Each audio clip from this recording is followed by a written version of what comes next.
நண்பர்களே, வாட்ஸ்அப்பை உங்கள் ஆண்ட்ராய்ட் ஃபோனில் நீங்கள் அதிகமாக பயன்படுத்துறீங்களா? அப்போ அந்த வாட்ஸ்அப்பில் ஒரு இன்ட்ரெஸ்டிங்கான செட்டிங்கை நான் உங்களுக்கு இந்த வீடியோவில் பதிவு பண்ண போகிறேன். மிஸ் பண்ணாதீங்க, கண்டிப்பாக உங்களுக்கு அது ரொம்ப யூஸ்ஃபுல்லாக இருக்கும். ஸோ அதை நீங்கள் முழுமையாக தெரிஞ்சுக்கணும்னா வழக்கம் போல் நம்ம வீடியோக்கு லைக் கொடுத்துக்கோங்க. தொடர்ச்சியாக நம்முடைய சேனலை சப்போர்ட் பண்ணுங்கள். வீடியோவை எந்த பகுதியும் நீங்கள் மிஸ் பண்ணாதீங்க. மிஸ் பண்ணீங்கன்னா இதை உங்களால் மற்றவங்களுக்கு ஷேர் பண்ண முடியாது. வாங்க தெரிஞ்சுக்கலாம்.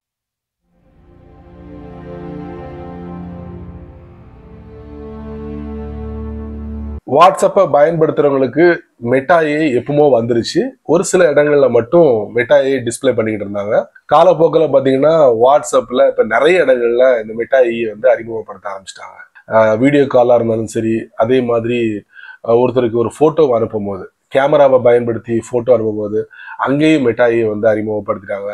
இப்போ வாட்ஸ்அப் என்ன பண்ணிருக்காங்கன்னா, இந்த குரூப் சேட்ல இருக்கு பார்த்தீங்களா, அந்த பகுதிக்குள்ள நீங்க போனீங்கன்னா ஒரே பிளாங்கா இருக்கும். டிஃபால்ட்டா ஒரு சில இமேஜ் கொடுத்திருந்தாலும் அவ்வளவு ரசிக்காத ஒரு இமேஜ்னு சொல்லலாம். இப்போ அதையே நீங்க வந்து மெட்டாயை பயன்படுத்தி டோட்டலா மாற்ற முடியும். ஸோ அந்த மாதிரி ஒரு செட்டிங் தான் நான் உங்களுக்கு இந்த வீடியோல காட்ட போறேன். வாங்க தெரிஞ்சுக்கலாம். வாட்ஸ்அப்பை பயன்படுத்தும் நண்பர்களே, நான் காட்ட போற இந்த செட்டிங்ல ஒரு சின்ன கன்ஃபியூஷன் இருக்கும். உங்களுக்கு முடிஞ்ச அளவுக்கு அதை நான் சரி பண்றேன். வாட்ஸ்அப்பை நான் ஓபன் பண்றேன். அதுக்கப்புறம் ஒரு சேட் கான்டாக்ட்லயோ இல்ல குரூப்லயோ நம்ம தீம்ஸ் இல்லைன்னா வால்பேப்பர் ரெண்டையும் நம்ம செட் பண்ண போறோம். வாட்ஸ்அப்ல டிஃபால்ட்டா இருக்கு, அது வேண்டாம். அதுக்கு பதிலாக வாட்ஸ்அப் அறிமுகப்படுத்தின ஏஐ பயன்படுத்தி நம்ம இந்த தீம்ஸ் வால்பேப்பரை பயன்படுத்தலாம். அதுக்கு நம்ம போக வேண்டிய இடம் செட்டிங்ஸ், அதுக்கப்புறம் சேட்ஸ், அதுக்கப்புறம் டிஃபால்ட் சேட் தீம். இங்க தீம்ஸ் இருக்கு, அதுக்கு பக்கத்துல கிரியேட் வித் ஏஐ. இதுல டிஃபால்ட்டா நிறைய இமேஜ் கொடுத்துருக்காங்க. உங்களுக்கு இது பிடிக்கலன்னா கீழே பாருங்க, டிஸ்கிரைப் அண்ட் இமேஜ்.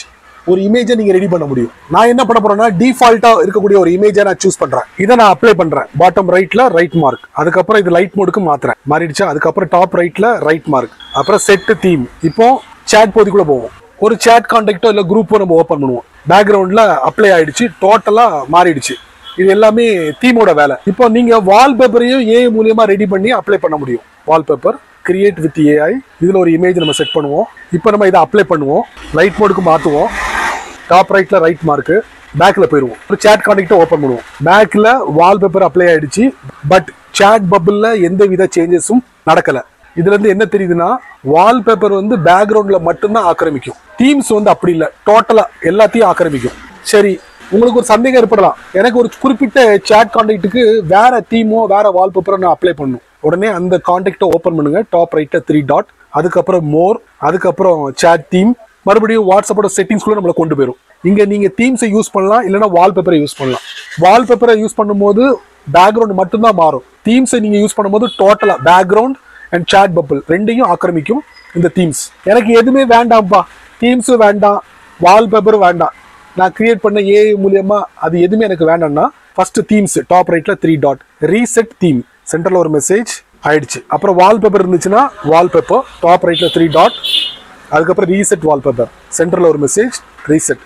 அவ்வளவுதான். நீங்க தீமையும் ரீசெட் பண்ணிட்டீங்க, வால்பேப்பரையும் ரீசெட் பண்ணிட்டீங்க. ரீசெட் பண்ணா உங்களுக்கு வாட்ஸ்அப்போட டிஃபால்ட் தீமும் வால்பேப்பர் மட்டும்தான் அப்ளை ஆகும். மொத்தத்தில் நான் என்ன சொல்ல வரேன்னா, வாட்ஸ்அப்போட செட்டிங்ஸ்ல தீம்ஸ்க்கு வந்து ஏஐ மூலியமா ஒரு தீமை ரெடி பண்ண முடியும், வால்பேப்பர்ஸுக்கும் ஒரு ஏஐ மூலியமா ஒரு வால்பேப்பர் ரெடி பண்ண முடியும். இதை சமீபத்தில் வாட்ஸ்அப் அறிமுகப்படுத்திருக்காங்க, ட்ரை பண்ணி பாருங்க. அப்புறம் என்ன நண்பர்களே, இந்த வீடியோவை நீங்க ரொம்ப பொறுமையா நீங்க வாட்ச் பண்ணிருப்பீங்க. ஸோ இந்த வீடியோல நான் பதிவு பண்ண இந்த விஷயம் கண்டிப்பா உங்களுக்கு ரொம்ப யூஸ்ஃபுல்லா இருக்கும்னு நினைக்கிறேன். ஸோ நீங்க மட்டும் தெரிஞ்சுக்கிட்டா நல்லா இருக்காது.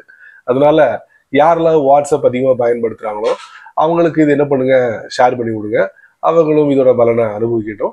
நீங்க நம்ம சேனலுக்கு புதுசா இருந்தீங்கன்னா என்ன பண்ணணும், வீடியோ கீழே யூடியூப்காரன் நிறைய பட்டனை கொடுத்துருக்கான். குறிப்பா சொல்லணும்னா அந்த ஹைப் அப்படிங்கிற ஒரு பட்டன் இருக்கு, வேணுங்கிறவங்க தட்டி விட்டுக்கோங்க. அதுக்கப்புறம் இதை பத்தி ஏதாவது உங்களுடைய கருத்துக்களை பதிவு பண்ணணும்னா கீழே கமெண்ட் செக்ஷன் இருக்கு, நல்ல ரீதியில பதிவு பண்ணுங்க. பிடிச்சா லைக் பண்ணுங்க, பிடிக்கலன்னா அன்லைக்.